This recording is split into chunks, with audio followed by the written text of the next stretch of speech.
नमस्कार बच्चों, Isha classes online education में आपका एक बार फिर से स्वागत है। देखिए 9th और 10th क्लास की जो संस्कृत व्याकरण चल रही है उसके अंदर हमारा टॉपिक कारक का चल रहा है और अब तक करीब उसमें 10 पार्ट 10 भाग हम लोग बना चुके हैं। अपादान कारक हमारा चल रहा था जिसके लिए हमने कुछ जो सूत्र हैं वो पिछले वीडियो में पढ़े हैं। अगर आप लोगों ने वो वीडियो नहीं देख रखे हैं तो एक बार प्ले लिस्ट में जाकर वो वीडियो ज़रूर देख लीजिए और अगर आप लोगों ने चैनल को सब्सक्राइब नहीं किया हुआ है तो सब्सक्राइब ज़रूर कर दीजिए ताकि समय पर आप लोगों को नोटिफिकेशन मिलता रहे। तो आज इस वीडियो के अंदर हम लोग सीखने वाले हैं बाकी के बचे हुए जितने भी सूत्र हैं। तो बच्चों एक निवेदन यह है आप लोगों से कि आप बिल्कुल वीडियो को स्किप ना करें, पूरा वीडियो ध्यान से सुने ताकि वहाँ जो बातें बताई जाती हैं वो आपको अच्छे से समझ में आए। अगर आप उसे बीच बीच में काट काट के वीडियो को देखेंगे तो आपको कुछ भी समझ में नहीं आने वाला, इसलिए वीडियो को पूरा ही देखना चाहिए, ठीक है। और देखने के बाद उसे फिर दोबारा रजिस्टर में नोट करो, फिर आप धीरे धीरे उसे वापस से देखते हुए रजिस्टर में नोट करते जाओ। पहला काम है इसे ध्यान से सुनना, फिर दोबारा काम है कि अपने रजिस्टर में उसके अच्छे से नोट्स बनाना, देख देख करके अच्छे से लिखना। ये आदत आपको अपने अंदर डेवलप करनी ही पड़ेगी बच्चों, क्योंकि लॉकडाउन के अंदर पढ़ने का यही एक माध्यम है और हमें इसकी आदत धीरे धीरे लगानी पड़ेगी, क्योंकि स्कूल में अभी हो सकता है समय लग जाए। इसलिए अगर आप चाहते हो आपकी स्टडी बहुत अच्छे से चलती रहे तो आप इन चीज़ों का ध्यान रखें। चलिए आगे चलते हैं। अपादान कारक पंचमी विभक्ति के बचे हुए बाकी के सूत्र। देखिए बच्चों ये अगला जो सूत्र हम लोग पढ़ने वाले हैं जिसको क्या बोल रहे हैं, अंतर्धौ। क्या है? अंतर्धौ येन अदर्शनम इच्छति। अब इस सूत्र का मतलब क्या है पहले ये समझिए। येन अदर्शनम इच्छति, इसका मतलब ये बच्चों अंतर्धौ। अंतर्धौ का मतलब है व्यवधान उत्पन्न होने पर। येन मतलब जिससे, अदर्शन यानी कि जिससे, अदर्शन का मतलब है जिससे छिपना चाहते हैं या जिसको हम अपना दर्शन नहीं देना चाहते। अदर्शनम इच्छति का मतलब चाहते हैं। तो वापिस सुनिए अपन क्या है इस सूत्र का मतलब, पहले मैं लिख देता हूं जो आपको अपने रजिस्टर में नोट करने में उसी ढंग से इसको लिख रहा हूं, ठीक है। व्यवधान होने पर कर्ता जिससे छिपना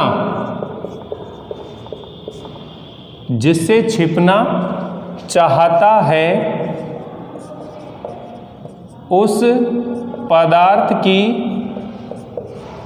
अपादान संज्ञा होती है। अपादान संज्ञा होती है अर्थात सरल भाषा में लिख देते हैं, अर्थात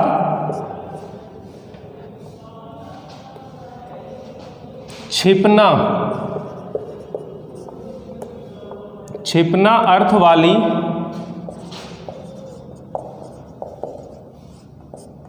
धातुओं के योग में जिससे छिपते हैं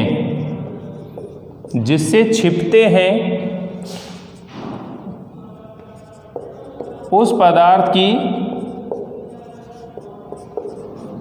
अपादान संज्ञा होती है। अपादान संज्ञा होती है तथा पंचमी विभक्ति का प्रयोग होता है। अब वापिस से सुनिए, मैं आप लोगों को बहुत अच्छे समझा रहा हूं ये कि अंतर्धौ येन अदर्शनम इच्छति। ये जो सूत्र है ये क्या कहता है आप लोगों से कि व्यवधान होने पर कर्ता जो होता है जिससे छिपना चाहता है उस पदार्थ की अपादान संज्ञा होती है। अर्थात जब कर्ता किसी से अपने आप को छिपाना चाहता है, ठीक है, तो जिससे छिपते हैं वहां पर पंचमी विभक्ति लगती है। तो कुल मिलाकर इसमें छिपना अर्थ वाली धातुओं का क्या होगा, प्रयोग किया जाएगा। तो दूसरे जो आगे मैंने सरल शब्दों में इसको बताया है कि जब छिपना अर्थ वाली धातुओं का प्रयोग हो रहा हो तो जिससे छिपते हैं वहां पर पंचमी विभक्ति का प्रयोग होता है। तो ध्यान से उदाहरण के माध्यम से समझिए, जैसे मैं कि पुत्र माता से छिपता है, पुत्र माता से छिपता है। अब इसको समझिएगा, ये एक उदाहरण है। अब देखिए कौन छिपता है? पुत्र। मैंने आपको कर्ता कारक की पहचान बताई थी कि जो क्रिया होती है उस क्रिया के साथ में कौन सा प्रश्न करना होता है? कौन। जब कौन प्रश्न करते हैं और जो उत्तर निकल कर आता है वो कर्ता कारक होता है। ठीक है, क्या प्रश्न करते हैं जो निकल कर आता है वो कर्म कारक होता है। किसके द्वारा? तो फिर कर्ण कारक। किसके लिए? संप्रदान कारक। किससे अलग हुआ? अपादान कारक। लेकिन यहां पर हम लोग पढ़ रहे हैं उपपद विभक्तियों के नियम।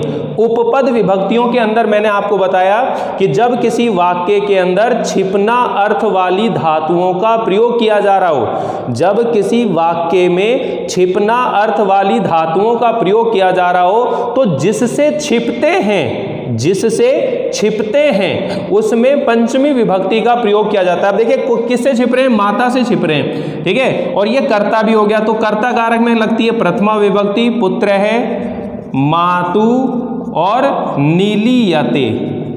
क्या हो जाएगा? ये नीलीयते। तो यहां पर हम लोग बात कर रहे हैं मातु। ये कौन सी विभक्ति है? पंचमी विभक्ति है। पंचमी और षष्ठी जो है सेम होती है मातृ शब्द की। ठीक है, मैंने आप लोगों को शब्द रूपों से संबंधित जो वीडियो है वो भी अपलोड किए हुए हैं, इस प्ले लिस्ट में आपको सब मिल जाएंगे।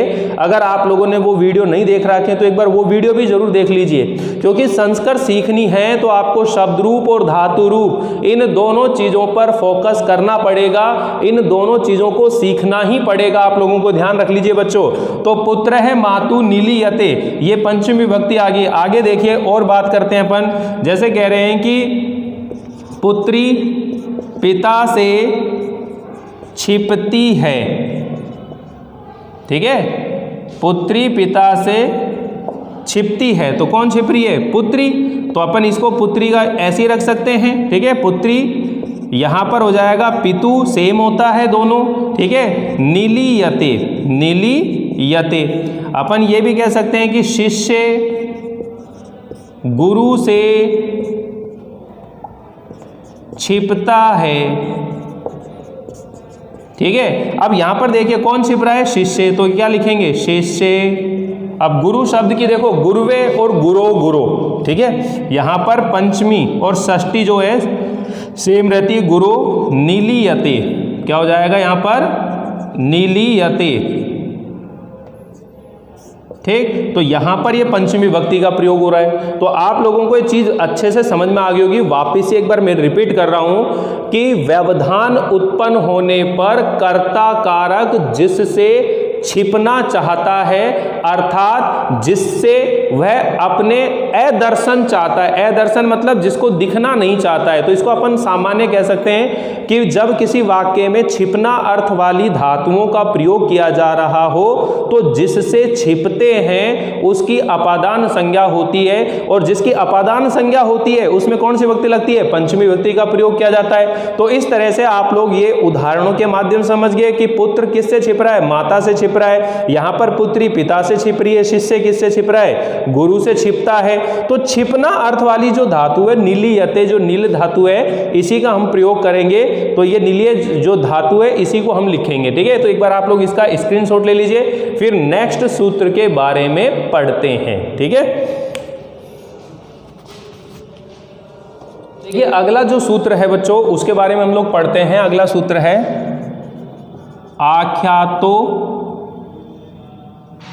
आख्यातोपयोगे। अब ये आख्यातोपयोगे क्या सूत्र है इसके बारे में समझिएगा। यानी कि जब किसी से नियम पूर्वक विद्या सीखी जाती है, जब किसी से नियम पूर्वक विद्या सीखी जाती है, तो जो वक्ता है अर्थात जो पढ़ाने वाला व्यक्ति है उसकी अपादान संज्ञा होती है, और जिसकी अपादान संज्ञा होती है उसमें पंचमी विभक्ति का प्रयोग करते हैं। वापिस सुन लीजिएगा, आख्यातोपयोगे सूत्र का मतलब है कि जिससे नियम पूर्वक कोई विद्या सीखी जाती है तो वक्ता अर्थात पढ़ाने वाला पढ़ाने वाले की अपादान संज्ञा होती है। अर्थात जब किसी वाक्य में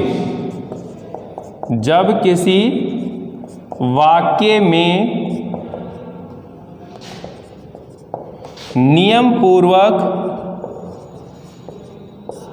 विद्या अध्ययन किया गया हो तो जिससे विद्या ग्रहण करते हैं उस पदार्थ की अपादान संज्ञा होती है तथा पंचमी विभक्ति का प्रयोग किया जाता है। पंचमी विभक्ति का प्रयोग किया जाता है। अब समझिए, वापिस समझ में आ गया होगा आप लोगों को। आख्यातोपयोगे जो सूत्र है, इसका मतलब क्या होता है कि जब हम किसी से नियम पूर्वक विद्या अध्ययन करते हैं तो जो पढ़ाने वाला व्यक्ति होता है उसकी क्या होती है, अपादान संज्ञा होती है, और जिसकी अपादान संज्ञा होती है उसमें पंचमी विभक्ति का प्रयोग किया जाता है। तो कुल मिलाकर हम ये कह सकते हैं कि जिससे हम कोई विद्या ग्रहण कर रहे हैं, तो जिससे विद्या ले रहे हैं उस व्यक्ति के अंदर, जैसे अपन कह रहे हैं कि गुरु, ठीक है, अपन यूँ कह सकते हैं बालक आचार्य से व्याकरण पढ़ता है। अब देखो यहाँ पर पढ़ना जो धातु है, इसी का पठती या अधीते अध्ययन करता है, यही आएंगे। अब देखिए कौन पढ़ रहा है, बालक, ये तो वह कर्ता, ठीक है। क्या पढ़ना चाहता है, व्याकरण, ये हुआ गया कर्म, कौन सा हो गया, कर्म, और ये क्या हो गया, कर्ता। और ये किससे विद्या अध्ययन कर रहा है, आचार्य से। तो जिससे अध्ययन करेंगे उसमें कौन सी होगी, अपादान संज्ञा मानी जाएगी, और जिसकी अपादान संज्ञा होती है उसमें कौन सी विभक्ति लगाते हैं, पंचमी विभक्ति का प्रयोग करते हैं। कर्म कारक में कौन सी विभक्ति लगती है, द्वितीय विभक्ति का, और कर्ता कारक में कौन सी लगती है, प्रथमा विभक्ति। तो आप इसको संस्कृत बनाइए, क्योंकि जैसे ये कारक खत्म होते हैं फिर हम लोग संस्कृत बोलने वाले फॉर्मेट में आएंगे धीरे धीरे। इसलिए मैं बच्चों आप लोगों से बार बार इस चीज के लिए जोर दे रहा हूं कि आप लोग धातु रूप और शब्द रूपों को थोड़ा सा याद करना शुरू कर दीजिए, क्योंकि उनके बिना हमारी संस्कृत अधूरी है। मैं आप लोगों को समास सिखा दूंगा, संधि सिखा दूंगा, प्रत्यय, उपसर्ग सब बता दूंगा, लेकिन अगर आप लोगों को धातु नहीं याद है, शब्द रूप याद नहीं है, तो वो सारी चीजें आप लोगों के लिए कठिन बन जाएंगी। इसलिए उन चीजों को याद कर लीजिए। तो यहां पर देखिए क्या करेंगे बच्चों, अपन बालकः, ठीक है, आचार्यात, ठीक है, व्याकरणम, और अधीते का मतलब अध्ययन करता है, या फिर आप लगा सकते हो पठती, दोनों में से कोई सी एक धातु लगा सकते हो। तो आचार्यात, आचार्य से क्या पढ़ रहा है, वो व्याकरण पढ़ रहा है, व्याकरण का अध्ययन कर रहा है, ठीक है। और उदाहरण समझिए, जैसे मान लीजिए अपन कह रहे हैं कि वह उपाध्याय से संस्कृत पढ़ता है, ठीक है। अब वह उपाध्याय से संस्कृत पढ़ता है, तो कौन पढ़ रहा है, वह, ये कर्ता है, क्या पढ़ना चाहता है, संस्कृत, ये कर्म है, ठीक है। और ये किससे अध्ययन कर रहा है, उपाध्याय से कर रहा है, तो ये अपादान संज्ञा होगी। तो अपन क्या लिखेंगे इसको, स उपाध्यायात संस्कृतम पठति, या फिर दूसरी धातु है अधीते, अध्ययन करना। तो यहां पर ये पंचमी विभक्ति का प्रयोग किया जा रहा है। तो आपको ये ध्यान होना चाहिए, आख्यातोपयोगे सूत्र के योग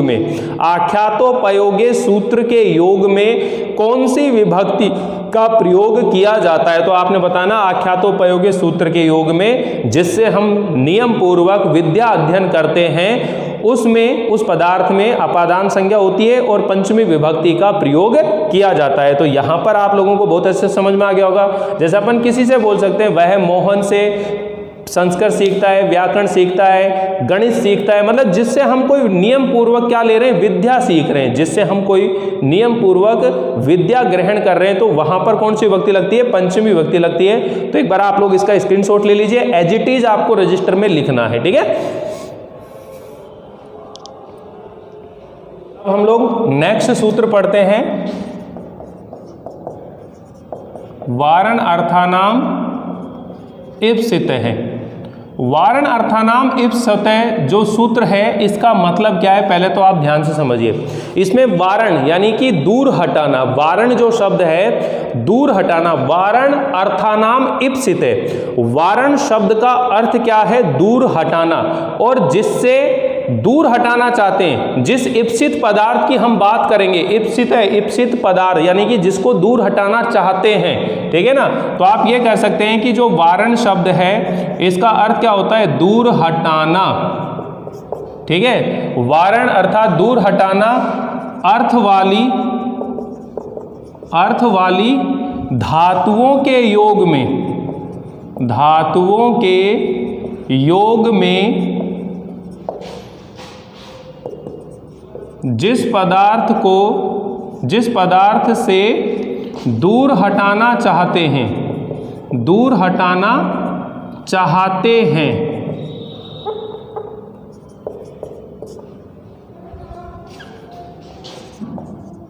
उस पदार्थ की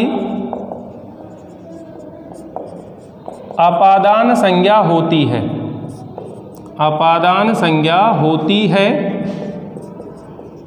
तथा पंचमी विभक्ति का प्रयोग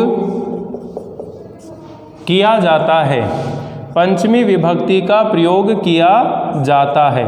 तो अब ध्यान से एक बार वापिस से समझिएगा कि यहाँ पर मूल रूप में अगर देखा जाए तो वारण यानी कि ये व्री धातु है, कौन सी धातु है, व्री, और इसका अर्थ ही क्या होता है, दूर हटाना। क्या अर्थ होता है इसका, दूर हटाना, यानी कि व्री धातु है। वारण अर्था की बात होगी इसके अंदर, वापिस सुन लेना कि वारण अर्थ वाली धातु मतलब दूर हटाना अर्थ वाली धातुओं के योग में जिस पदार्थ से दूर हटाना चाहते हैं, जिस चीज से दूर हटाना चाहते हैं, तो उस जिस पदार्थ से दूर हटाने की बात हो रही है उस पदार्थ की क्या होगी, अपादान संज्ञा होगी, और जिसकी अपादान संज्ञा होगी उसमें पंचमी विभक्ति का प्रयोग किया जाता है। जैसे मान लीजिए मैं यहां बोल रहा हूं, किसान जो से गाय को दूर हटाता है।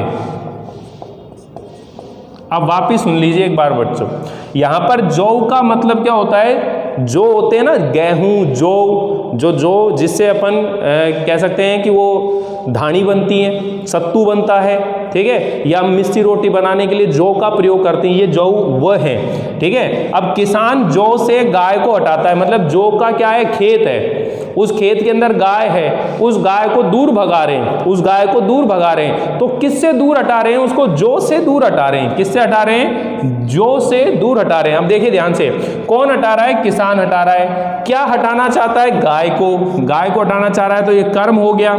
और किससे दूर कर रहा है, वो जौ से, ठीक है ना। तो अपन बात कर रहे हैं कि दूर हटाना अर्थ वाली धातुओं के योग में जिससे दूर हटाते हैं, जिससे दूर हटाते हैं उस पदार्थ की अपादान संज्ञा होती है, और जिसकी अपादान संज्ञा होगी वहां पर पंचमी विभक्ति का प्रयोग किया जाता है। तो वापिस देखिए, कृषक है, ठीक है, यवेभ्य गाम या फिर धेनु और वारयति, ठीक है, यानी कि किसान जौ से गाय को दूर हटाता है, ठीक है। हम ये भी कह सकते हैं कि शिष्य आश्रम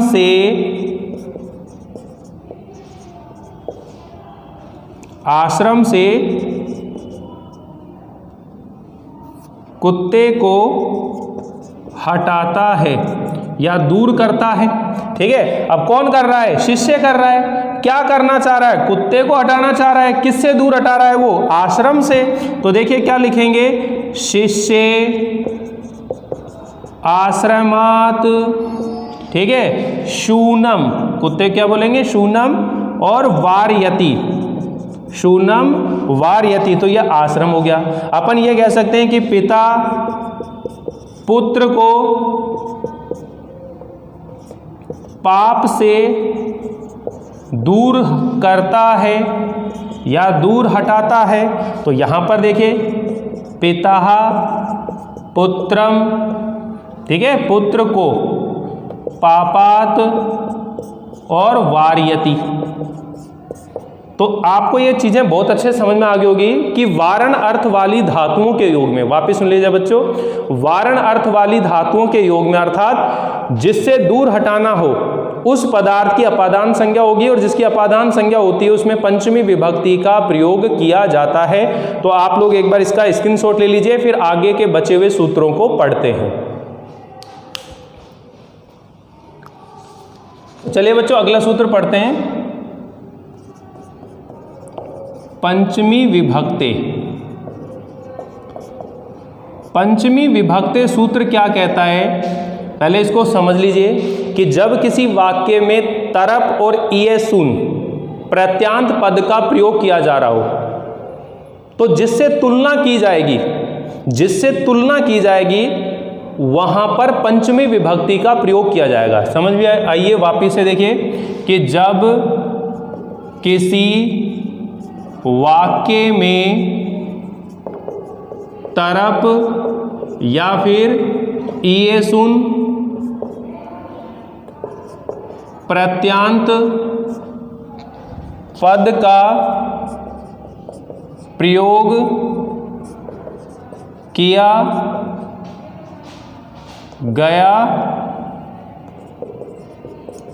गया हो, तो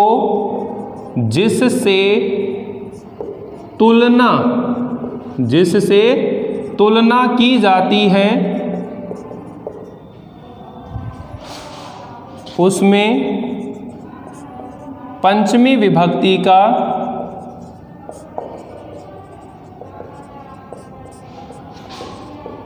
प्रयोग करते हैं।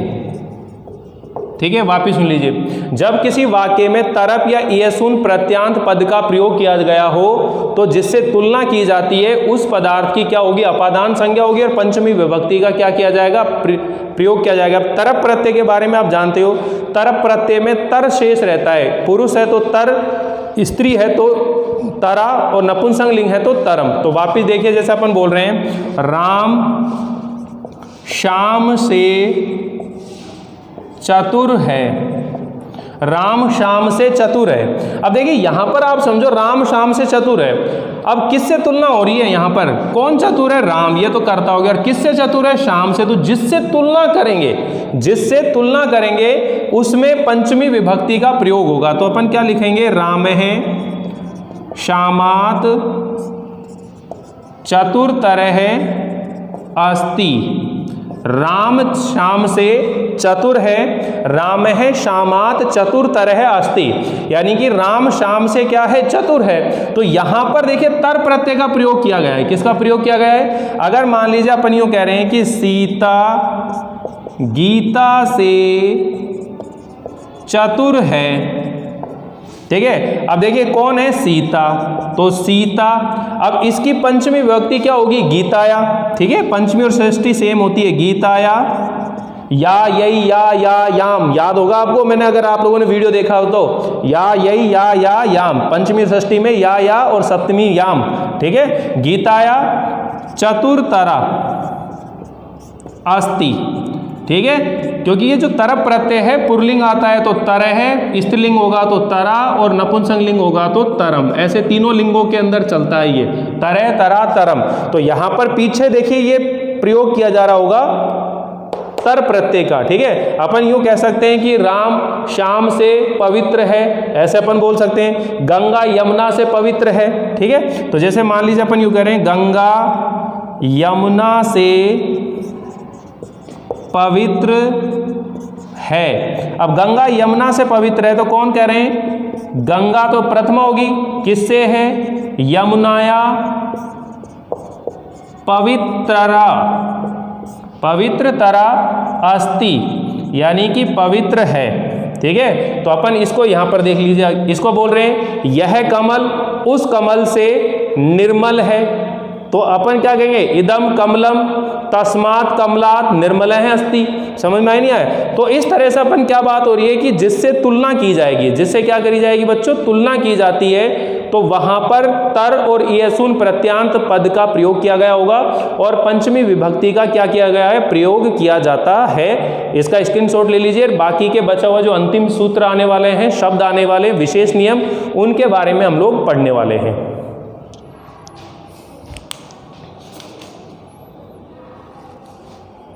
बच्चों देखिए, ये जो अगला सूत्र है, ये अंतिम सूत्र है, मैंने यहाँ पर एक बार नोट कर दिया क्योंकि आपका समय बच जाएगा इसके अंदर। पहले देखिए यहाँ क्या कह रहे हैं, दूर अंतिक अर्थव्यो द्वितीया चाहिए, ये सूत्र है। इसमें दूर अर्थक यानी कि दूर और अंतिक अर्थक यानी कि समीप, यानी कि दूर और समीप अर्थ वाले जो शब्द हैं, यानी कि दूर और अंतिक, दूर और अंतिक दो शब्द हैं यहाँ पर। अंतिक मतलब समीप, दूर और अंतिक शब्द का जब प्रयोग किया जाएगा किसी वाक्य में, तो इन शब्दों के अंदर देखो द्वितीया, तृतीया, पंचमी और पंचमी विभक्ति, द्वितीया, तृतीया व पंचमी विभक्ति का प्रयोग किया जाता है। जैसे मान लीजिए वह गांव से दूर रहता है, वह गांव से दूर रहता है, तो अपन क्या बता रहे हैं, स ग्रामम, ठीक है, स गांव से, यानी कि वह गांव से दूर रहता है, स ग्रामात्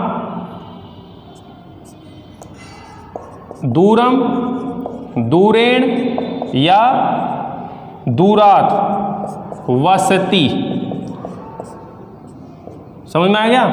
वह गांव से दूर रहता है, तो ग्रामात् दूरम, दूरेण, दूरान, ये जो दूर शब्द है इसी के अंदर द्वितीया, तृतीया और पंचमी विभक्ति का प्रयोग होगा।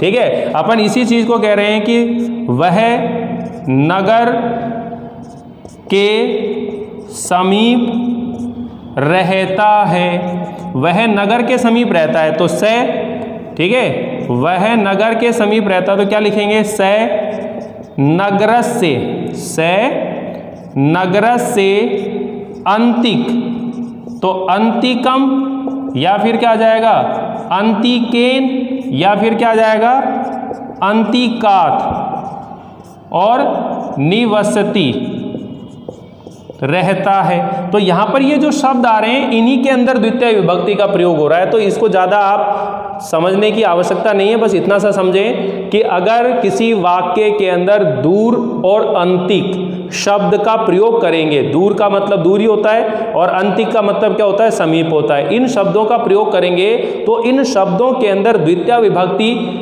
तृतीय विभक्ति या पंचमी विभक्ति में से कोई भी एक विभक्ति लगा सकते हो। एक विभक्ति का प्रयोग किया जा सकता है, किसी का भी, चाहे द्वितीय का, चाहे तृतीय का, चाहे पंचमी विभक्ति का, इनमें से एक का प्रयोग करते हैं। ठीक है, अब ये कुछ चार शब्द लिखे हैं, ये विशेष नियम के रूप में हैं, इन्हें हम पढ़ेंगे। प्रभृति का मतलब होता है से लेकर, अनंतरम का मतलब होता है बाद में, परम का मतलब बाद में, ऊर्ध्वम का मतलब बाद में। ये तीनों शब्दों का अर्थ क्या होता है, बाद में होता है। तो अपन इनका जब प्रयोग करेंगे तो जिससे दूर होने की बात होगी या जिसके बाद की बात होगी, तो यहां पर देखिए क्या लिख रहे हैं कि वह बचपन से लेकर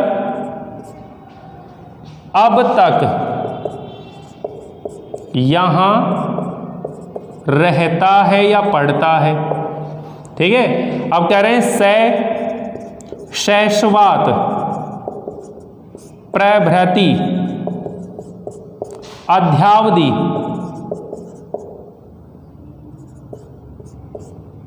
अत्र वसति। ठीक है, वह शैशवात प्रभृति अद्यावधि अत्र वसति, यानी कि वह बचपन से लेकर अब तक यहाँ रहता है। अद्यावधि मतलब अब तक, अत्र यानी कि यहाँ, वसति यानी रहता है, वह बचपन से लेकर अब तक यहाँ रहता है, पढ़ता है। ऐसे अपन कोई भी जब प्रभृति शब्द का प्रयोग करेंगे तो जिससे बात कर रही होंगे अपन वहां पर पंचमी विभक्ति का प्रयोग करेंगे। ठीक है, अपन कह रहे हैं कि मोहन सोहन के बाद पढ़ता है।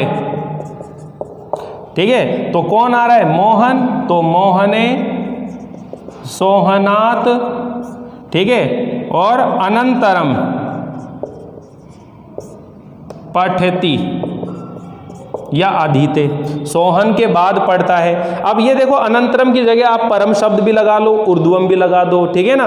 वह क्षण भर जाएगा, वह क्षण भर बाद में जाएगा, ठीक है। तो क्या लिख रहेंगे, से